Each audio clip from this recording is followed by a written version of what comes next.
America soon launched the next generation of aircraft. According to the official U.S. Air Force speech, the F-35 remains the top equipment priority for years to come, and no program has been launched to replace Lockheed Martin's aircraft in the highly ambitious plan, which should make it the only replacement for the A-10, F-16, and part of the F-15 currently in service.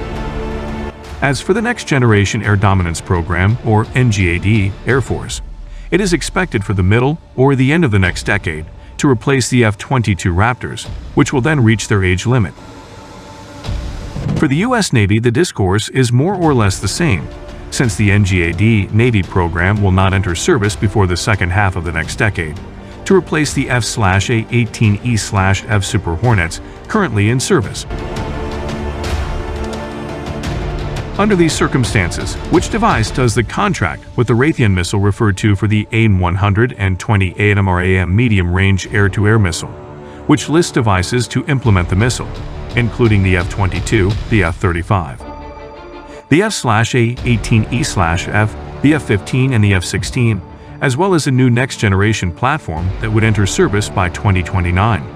In any case, this is the question posed by the specialized side chains after having detected this precise point in the AMRAAM contract.